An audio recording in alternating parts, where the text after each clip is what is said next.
Well, hey there. Shave today. Same brush as yesterday because I really want to work this Stirling Finest Badger. He stays, as you can see, he doesn't bloom a lot. He's wet right now. I want him to open up more. He's got a lot of backbone, and that's not my thing. Not a lot. I mean, that's a relative thing. I wish it had just a little bit less. He doesn't splay very easy. I'm hoping that if I just put him through a lot of uses, that he'll become a brush that I enjoy. With him, we are going to use this razor, newly acquired, bought it used. This is a Rex Ambassador. Oop. See the Rex brand over here, serial number and stuff there. It's nice, it's made in the USA, that's a good thing. The company sometimes is a little bit weird that made it. I think Razor Emporium is the people that put it together, and so I kind of decided that I wasn't going to get one, but a really good deal came up, and so I'm going to try it. Another reason why I decided to go ahead and get it was because it is patterned after the Gibbs razor. That's a French razor. It's wonderful, so smooth and slick. Unlike many adjustables, and I had this one on loan for a little while, put a few videos, I think half a dozen out there for it, but it, unlike many adjustables, had a nice wide range of usable settings. A lot of even my favorite vintage adjustables like the Fat Boy and the Slim, I like shaving it at a 3 or a 2, sometimes a 4. I can go as high as a 7, but that's where it starts to get kind of aggressive for me. My comfort level is between 2 and 4. Well, that goes from 1 to 9, and so that's kind of a small range. What with the Gibbs, I guess they narrowed it down, and where you couldn't really get super crazy aggressive with it, and so I was able to use quite a wide margin of the settings, and I like that a lot. We'll see what this guy does.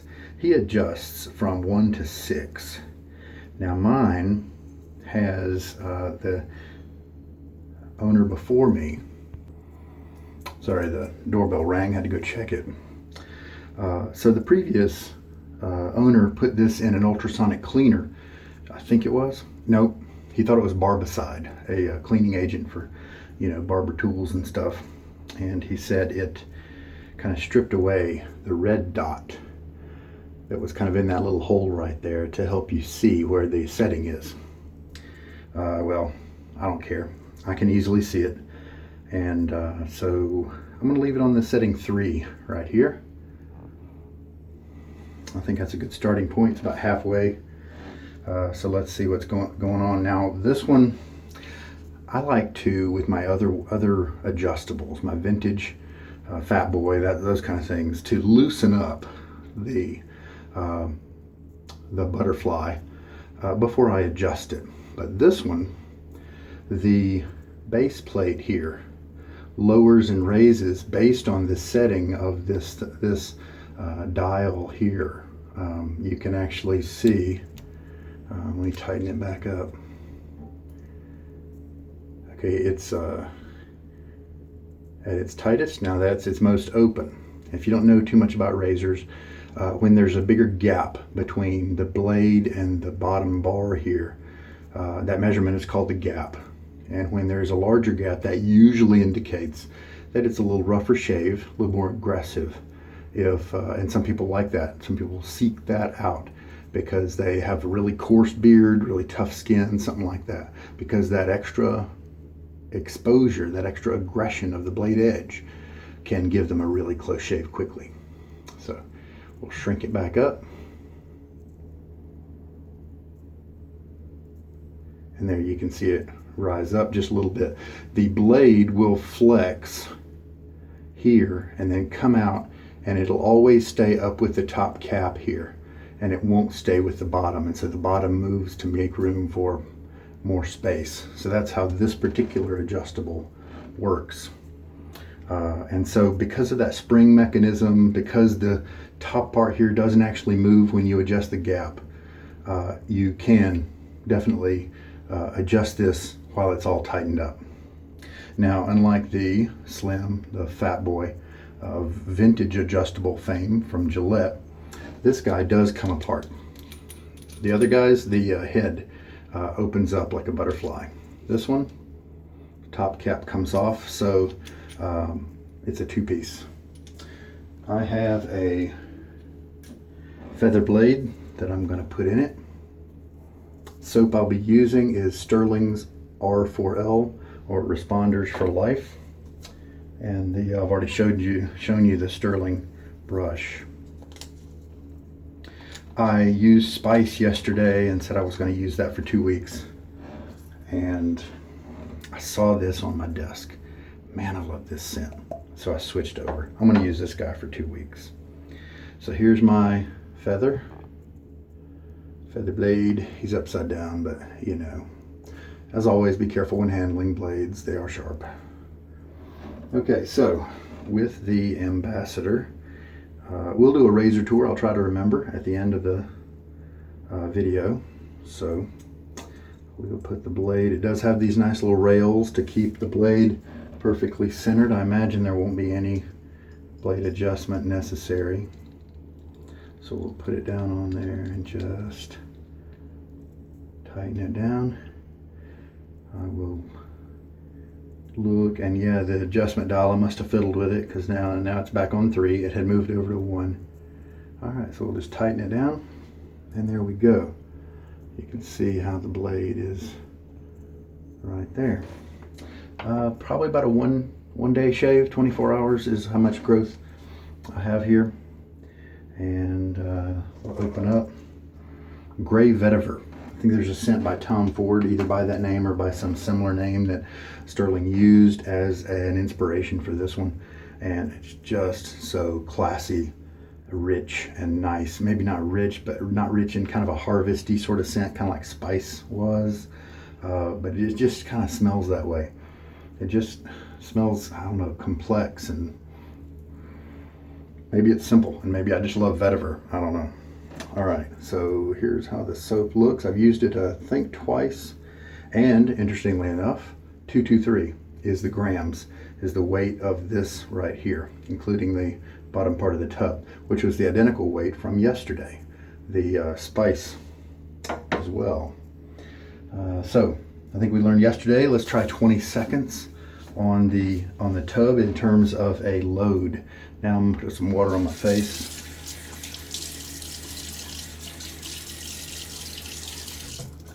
I'm interested to see, like Chiseled Face with the Midnight Stag, I used it all of August, and I was able to winnow down to just 7 seconds of loading.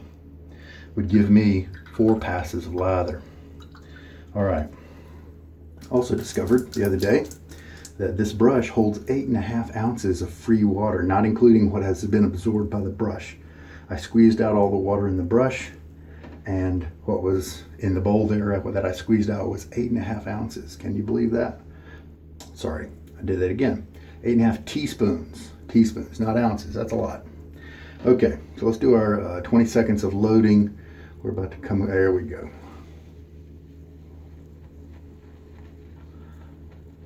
And since this is a firmly bristled brush, I would imagine that it doesn't take as long to get as much soap on this brush as it may one that's got more give and less backbone. So that's 20 seconds. And let's see, do I need to rinse out the threads? I like to do that. Keep them clean. Man, that's a good scent. All right. 3D lather bowl, 3D printed lather bowl by Roger Quintero. Helped him a little bit with the design, but almost all of it is his genius, especially that cool brush rest right there. It also doubles as a thumb holder. Most importantly though, my favorite feature is the inturned lip right here to keep that lather falling back into the bowl if it gets up high.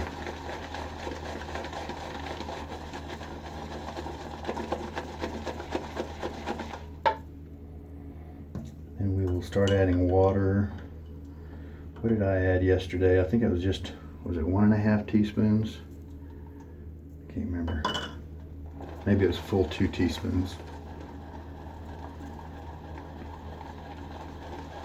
Oh yeah, that scent is just tremendous. One of my favorites among the Stirling lineup. And Stirling, as you may or may not know, has tons of scents. Another great thing about them.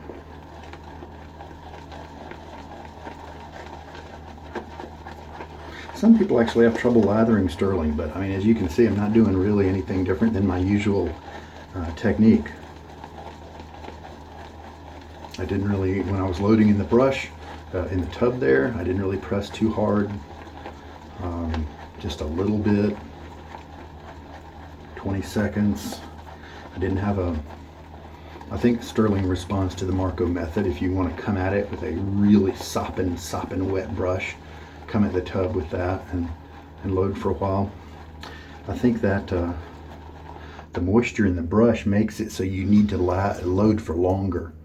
I think a drier brush can help you load for less time, but then it just means you don't add, you have to add the water, and later like I'm doing. If you come at it with a wetter brush, you may not have to add the water. And as you can see, I mean, it's already a terrific looking lather. We're just going to bring that water content up. We don't want it to be too dry. At least that's my preference.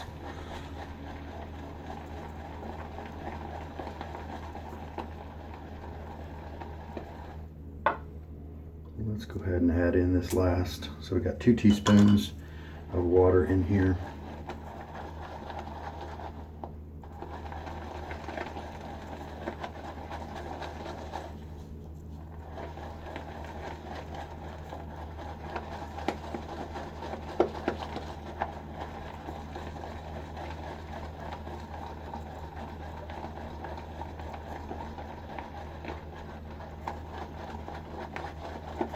Just want to get a nice homogeneous mixture, just well mixed so we don't have any thick spots or wet spots.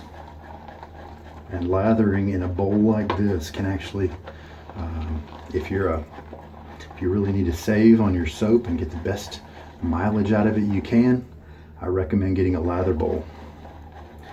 Did some trials in August, and with 7 seconds of loading on multiple occasions, I got 4 passes of lather, and that's not a skimpy lather.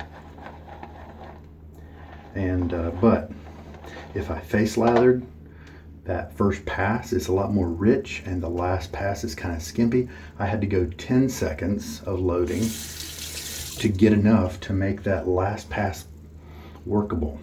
It was still kind of skimpy, but it was workable. Where 7 seconds of loading gives me 4 luxurious, wonderful passes if I use a bowl. So if you don't care about soap use, and you've got so much that you're not going to be able to use it up in your lifetime or within any time frame soon, then maybe you don't care and you can just load like crazy. But this looks terrific.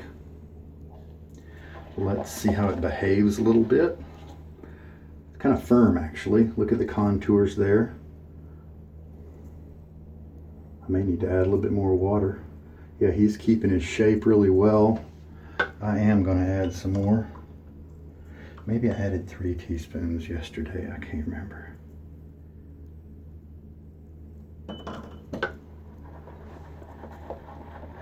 So the 20 seconds was definitely not too little in terms of soap loading. If you don't have a clock with the second hand, you could mount one to your wall, get a little tiny one and mount it to your wall or something if you wanted to do that. You could time yourself one time and just count the number of stirs that you do. Use that as a basis. You could try to memorize the way the lather looks on your brush after a 20-second load if you find that that is your preference. Okay, let's take a look at it now. Now, see, take a look at that. Half a teaspoon of water, because it's really close to being too watery, but it's still creamy, but it's relaxed some because I had that water added, and it's right close to that perfect blend between creamy and really well hydrated, and so we don't have those weird contours that we had before. We'll do a pull up from the bowl here. Look at that nice long stretch. Look at the elasticity there. Let's go ahead and use this. Let's do the drop as well. I'll show you, see if it behaves any differently. The other one kind of kept a ball shape, dropped without too much in terms of a peak.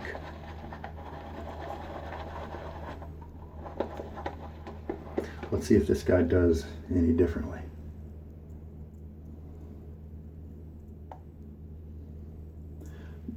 Kind of the same. Little different, little softer, but kind of the same. So let's just see how this one ends up. I think the stretch is often a little better way to tell about the viscosity of your soap. Just adding water to my face before we lather up.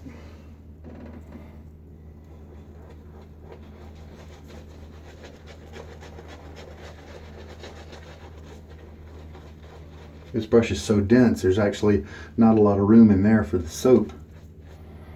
And so I'll brush some on like this, and then I'll just jam it down into the lather to try to get it in there.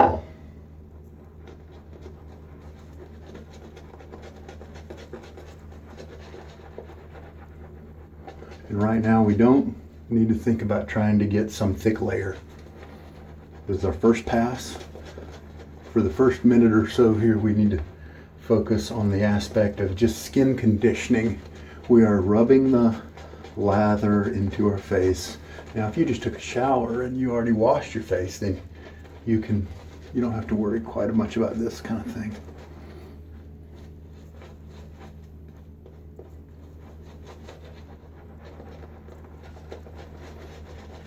So then once we feel like it has gotten all up into our skin, sorry about the whistle there, we can start to kind of more of a painting stroke here and start to lay down a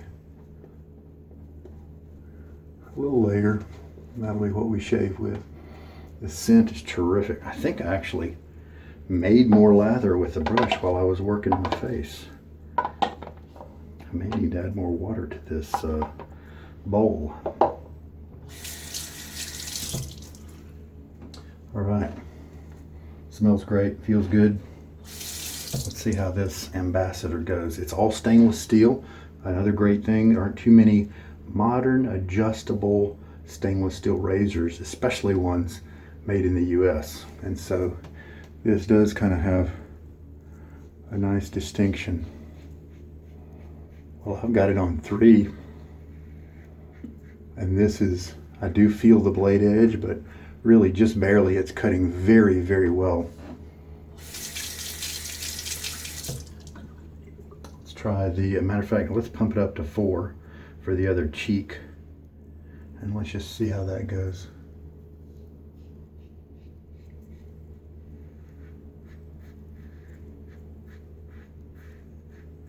Very nice. Yes, I can still feel the blade edge, and there is some drag because we do have some slanted surfaces here, so there's kind of a lot of metal contact on your skin, but it's really not too bad.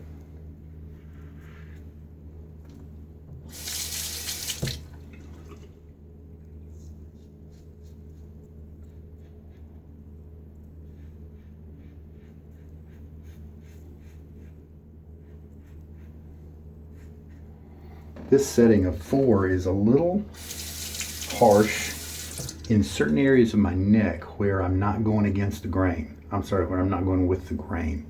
And so maybe on my neck, I might back it off a little bit. Let's turn it back down to a 3 for my subsequent passes, because you know the first pass knocks a lot of the length off the bristles, your whiskers. And rinse. All right. So that went really well.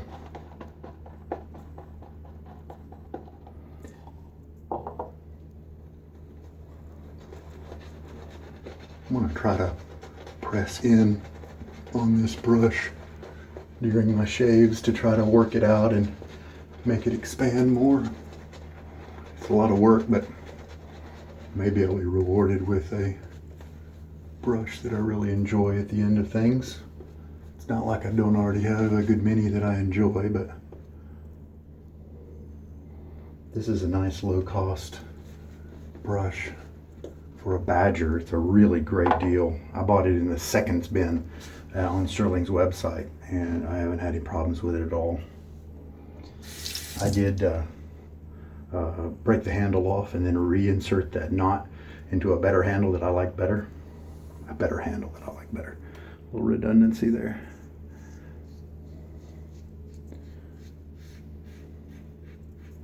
I like the way this is pretty quiet. I don't have a lot of blade feedback, razor noise.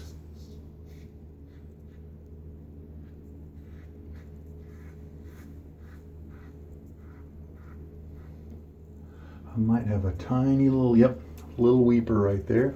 That's where I switch to the 4 setting. All right, you know what I'm gonna do now? So 3 looks like it might be a nice sweet spot.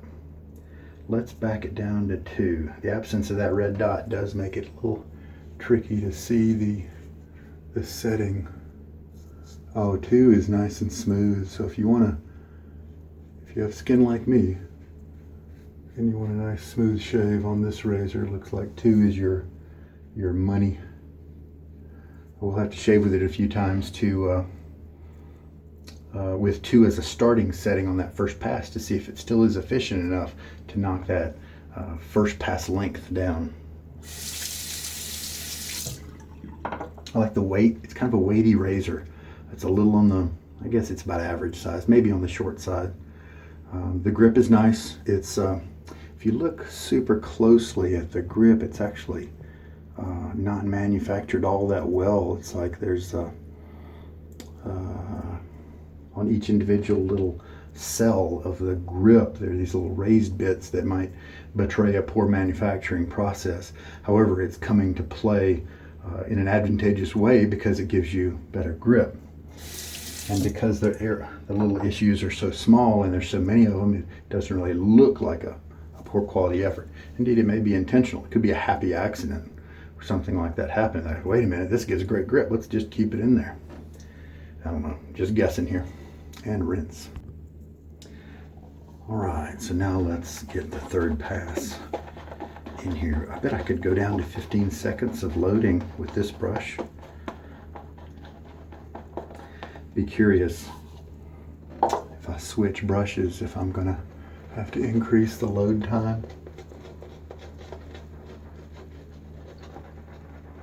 Again, doing a lot of pressing to scrub and try to open this brush more.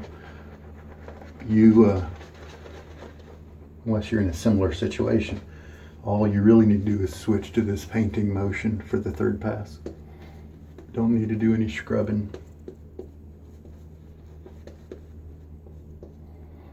Maybe between shaves I could do test lathers with this and really, grind on it to try to relax it.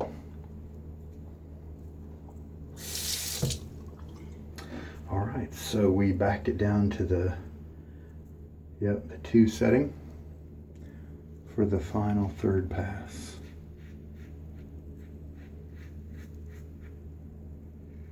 Well, this razor seems to work very well. Oh, look at that, it's not just a little weeper. There is a bump right there that I've hit on a good many occasions, and so that's probably the reason.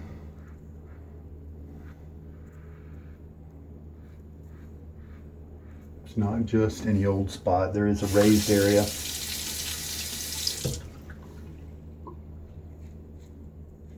Felt a little catch right there. Maybe not stretching my skin as much as I should have. We'll see if it turns into any kind of weeper or irritation. Oh yeah, a nice close cut right here in my trouble spot area. Really happy with that. I can't go against the grain. My skin just doesn't let me. I get cuts and razor burn, all that. Final rinse. There are lots of really good vegan bases out there and companies who make vegan products. And I like Henri and Victoria, Soap Commander, Katie's Bubbles, and one of my faves, though, I think I've got a hair been floating around here, is Dr. Jons. And this is his Blood Oath Splash. And I thought after this kind of shave I would go with an alcohol splash, and we'll just see how the razor treated my face. This is a, as you might guess from the name, kind of a blood orange scent.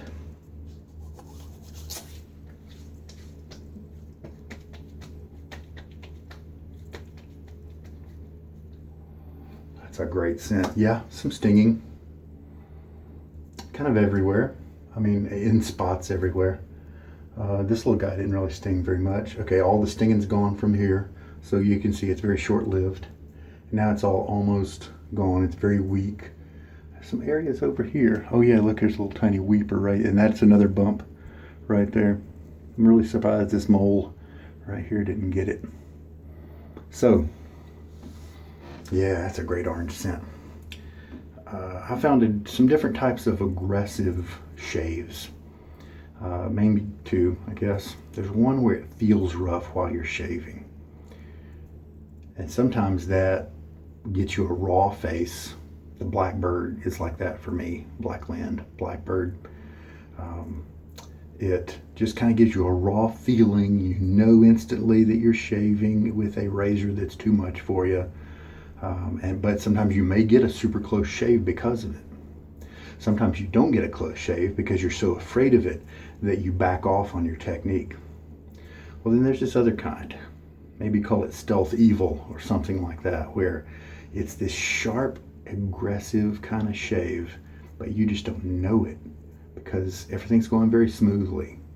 And then next thing you know, you've sliced off a chunk of a skin or something like that. That's kind of what this shave was at that 4 setting.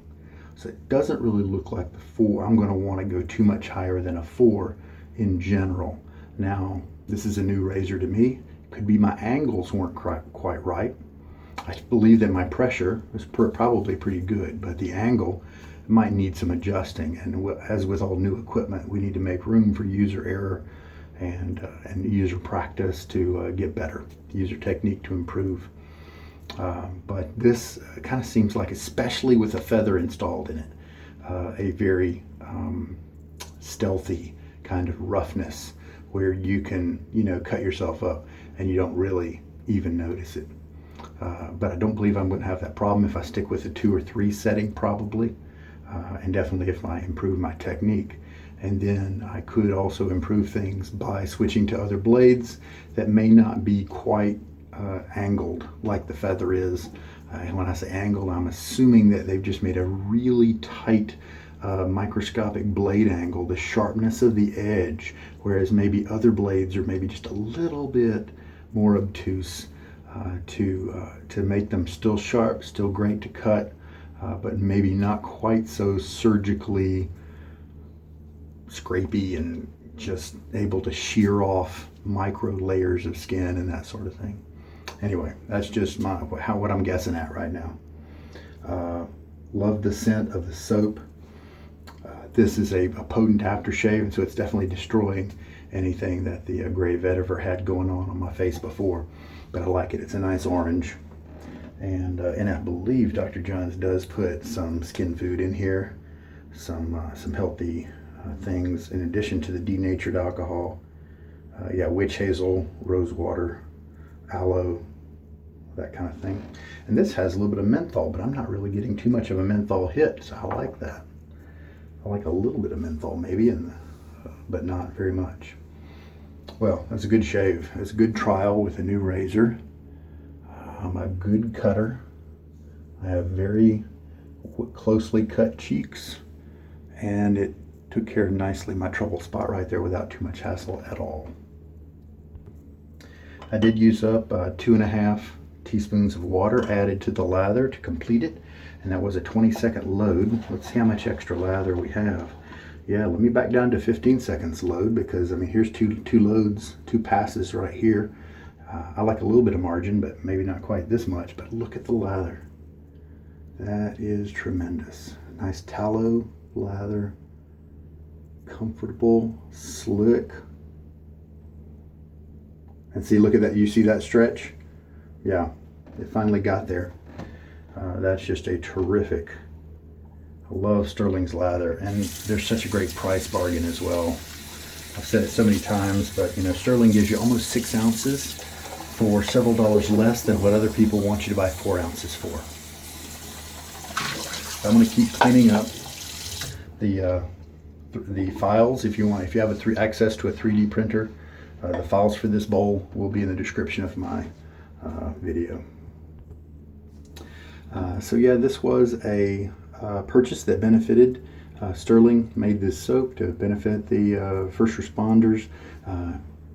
SFWS, I believe that's South Florida Wet Shavers, and so it was kind of a charity thing. But it is the kind of gray vetiver type scent, and I'm a huge fan. The Fine Accoutrements is a hard soap, and it has pretty much the same fragrance in their scent called Fresh Vetiver. Not green vetiver, but fresh vetiver, and I love that one, of course, too, because I think it's identical in terms of the smell, and they both perform really, really well. I'm very curious. This is my first use. I want to see how many uses I get from a tub of Stirling from the Stirling soap base. All right, so let us switch gears now to the razor tour of the Rex Ambassador. And this is the N series. They have a serial number on this side right here, and there the next to the last character is a letter, and that'll tell you what manufacturing series it is. And as far as I know, there were some problems with the ones prior to the N, but they fixed them with the N, and so the N and the O and anything after that should be a lot better. But if you're interested in the Rex, definitely do your research. It could be that they introduce more problems with future versions, but at least I've heard the N and the O are really good shape. People aren't really finding any problems with them. All right, so here is the side view, kind of rectangular area where the blade bows inside there. The safety bar here is connected to the other one via a solid plate right here. We have the dial, and it moves up and down in its little small gap area right here.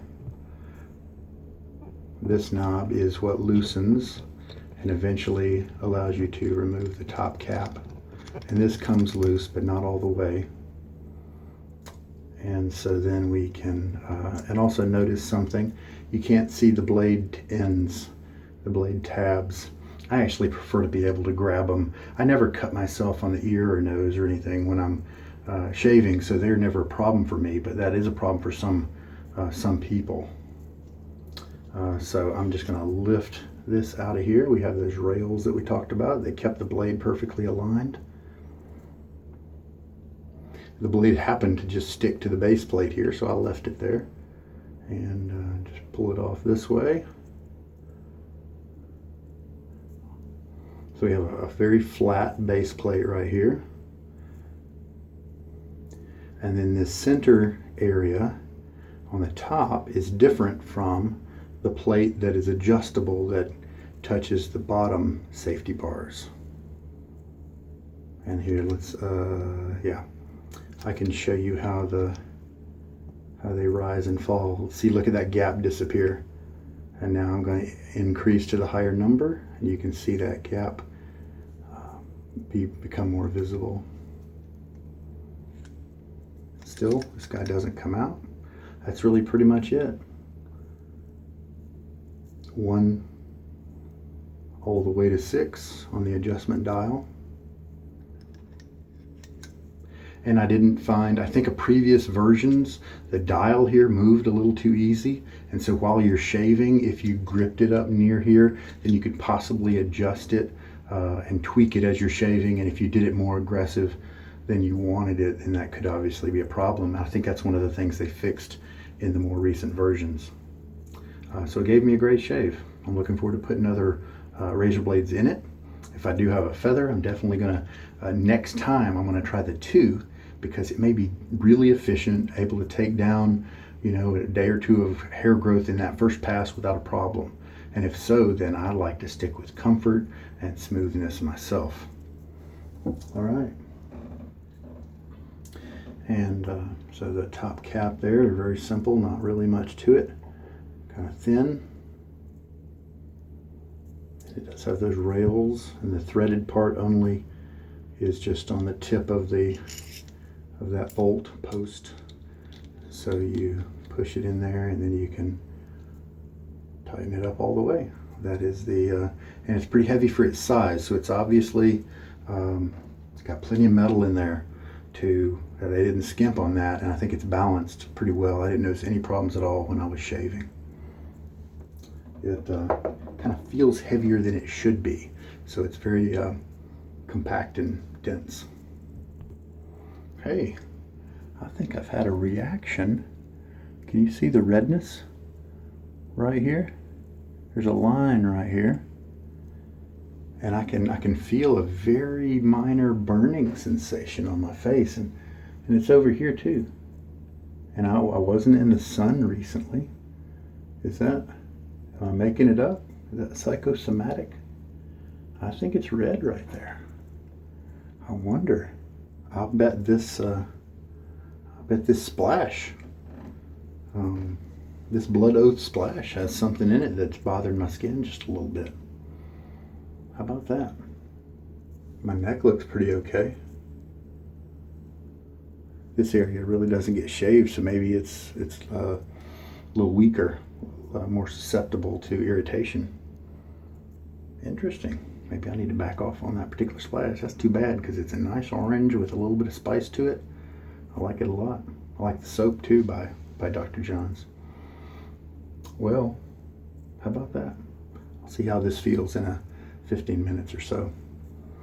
All right, well, there we go. It's a good shave. It's a great test on a new to me razor.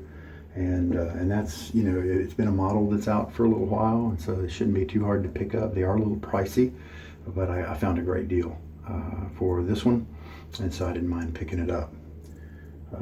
Soap performed super. You saw that lather. That was tremendous. The brush, I'm just going to keep scrubbing at it, see what I can do. And the razor was great. So I think we're good. I hope there was something here that helped you out. I think I'm going to use my hybrid tech tomorrow. It's a shout out to Friendship Shaving. I know Friendship was part of his name, and I think Shaving is. A great guy. I believe he's over in the UK, and